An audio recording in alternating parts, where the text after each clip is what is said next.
Hey viewers, welcome to another game of Casual Pro Gamer.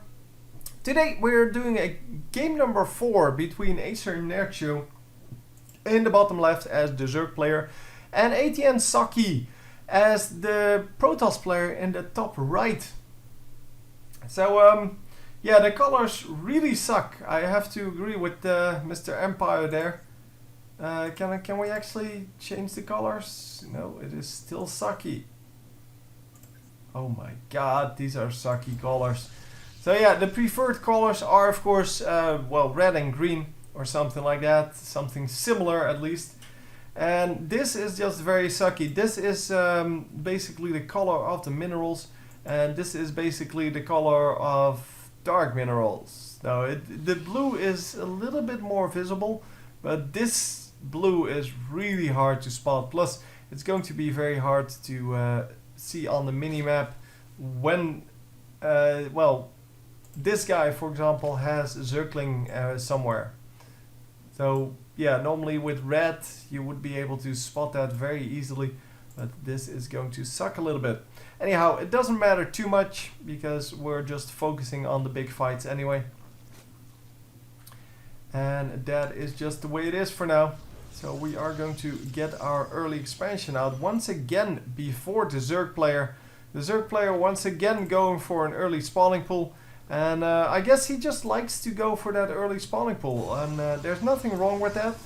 It is just that, well, the Protoss player is allowed, because of that, to early expand as well.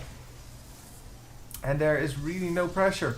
So we are going to go for a cybernetic score here. Cybernetic score, of course, after the gateway and after the forge in this case, because he built the photon cannon already and going to just wall off entirely, because it seems this is a complete wall off. Maybe there's a little bit of a gap here, not actually sure about that. Yeah, at this point, why are we moving so slowly?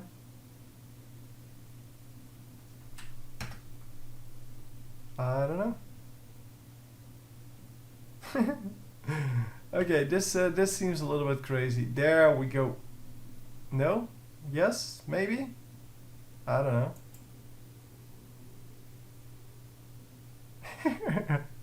Okay, that was a little bit silly. But, well, we eventually did get to a point where the engine actually accepted the fact that I wanted to just get faster instead of faster times 2. And yeah, we are going to continue on then. So yeah, the expansion, second expansion coming out for our Zerg player, and yeah, this is exactly what I meant. If you look on the minimap, it's virtually impossible to see what's happening. Plus here, if you watch this on the minimap, then yeah, if they mix the units, it's very hard to see that anything is going on. It actually looks like nothing is going on at all. But yeah, blue is kind of the sucky color in replays. So if you do have a choice in that and you don't really mind, then please don't pick this blue at least. I mean, the other blue, yeah, that's still fine, but just not this blue. Anyhow, we are going to just snipe everything here with this stalker. Oh, the zealot got zealoted. He got surrounded by the Zerglings. He got zerged by the Zerglings.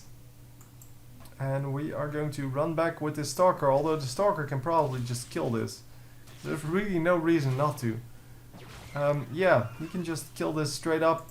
And he's not even going to lose health on that. Yep, nicely done. A little bit of micro. Of course, it does require micro. And you have to have that in your, well, in your arsenal. Because not everyone has the amount of, well, APM that you need to, well, to do this. We have a mothership core out now, and we are going to produce some void rays. And, well, we do have a third base coming up. So there are 3 gateways coming up. They're going to be offensive gateways, obviously. They're not going to be just for the defense of our base. So just wall-off material. No, they're going to be used to warp in units only. And yeah, it's kind of the normal way to use gateways, of course. But well, in the other games, we saw some examples of warp gates that I used, well, mainly just to wall off. And here we are going to have some void rays out once again. So what is the Zerg player up to by now? He does have an evolution chamber up. So once again, that's not a defensive evolution chamber. We see those a lot where they place them like over here, just to wall off the entrance to their main base and their expansion, I guess. But in this case, no, it's just sitting back in the main base, not really doing anything except for upgrading. But it is way safer that way. And oh, we're running into a whole lot of trouble here. Yeah, fortunately it's only Zerglings, so he can't really lose more than, well, just a little bit of minerals. But man, he definitely wasn't ready for that. The Void Ray is coming back and obviously not going to be able to snipe that at all. Are we going to be able to see anything here? No, he's just going to scout around a little bit. And then we are going for Banelings. And with Banelings out, this should be interesting, because Banelings on these kind of units, so like the sentries, yeah, that is going to be painful, because Banelings do extra damage versus shields. And even though he can snipe them before they get there, if one of them hits, it's already going to be big trouble. Oh, did he hit anything? Hang on. Sorry about that. I should have kept an eye on that.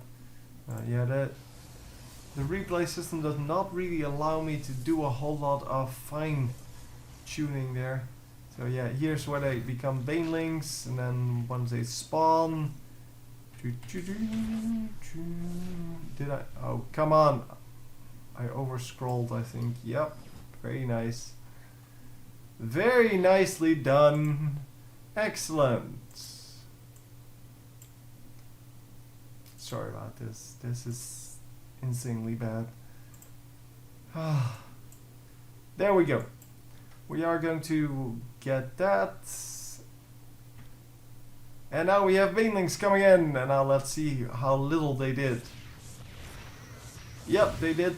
Oh, they did get some. At least we got to see that. So. Oh my god, that was so bad. I'm sorry about that. I just shouldn't have. I just shouldn't have gone back. But yeah, the Banelings are of course a really big threat to your worker line, and the cancel goes off. Excellent. Actually giving him back some minerals. So yeah, big army sitting in the front of this base. He does not have an observer though. So without an observer, it is of course dangerous to go up against Zerg for, well, many reasons, but mainly the burrowed Banelings are really dangerous. And you definitely don't want to go up against those. But also, well, as long as there are creep tumors, there's creep. And as long as there's creep, there's bonus in movement speed. And you don't want that. So the Banelings are going to try to get in here. They're going to try to blow up on these units, but it's not even necessary. Seems they did very well, or the Zerg army did pretty well without it. But the Protoss army did get some nice reinforcements, and this is actually going to be close, because if he just pushes in right now, he might actually be able to win. But yeah, well, lots of Mutalisks out. Mutalisks are really hard to snipe, because, well, they fly, so, well, some of your units can't actually attack them. But, well, in this case, most of the units can actually attack them. And we are going to go out with some Archons now. Archons, of course, extra damage there against the biological units. And, well, everything on the Zerg arsenal is biological. So, yeah, it's going to be pretty hard to go up against those. But, yo, this Zerg player just saying, well, screw that. We're just going for it, man. I don't care. I'm just going to wipe out the entire army with just Mutalisks. Even though, well, All of these units can shoot them. It doesn't matter. We're just going to go in. Yeah, he's going just... he's just going in with just Mutalisks. Even though, well, the Stalkers are pretty reasonable against them. But they don't do the extra damage. And that is... that can actually be, well, a problem. Because they are, of course, light units. They're not armored. Which means less damage from the Stalkers. But yeah, the Stalkers don't do a whole lot of extra damage. But still, it is a significant amount. And where are we going with these Mutalisks? The Mutalisks doing, well, some strange things here. And they are going to fly back to this base. I guess they just wanted to distract the army. But the army, so the Stalkers at least, they have blinks, so they're pretty mobile. And they are going to be able to deal with this mobility. And are we going to be able to kill more? No, the Mutalisk is still alive. He does have more Mutalisks coming in every now and then, so keep that in mind. And yeah, this base is going to go entirely down. Nothing left from that. Nothing was ever here. What are you talking about? So yeah, we're still going in with these Mutalisks, just not caring at all about the health of those. And we are surrounding their entire army. Holy crap, those Mutalisks are so strong. Yeah, only one upgrade, so only the damage upgrade, not even the armor upgrade. Man, they did a lot of damage. That was just insane. So yeah, if we look at the units lost here, you can see it. The Protoss lost 17.8, where the Zerg only lost 11.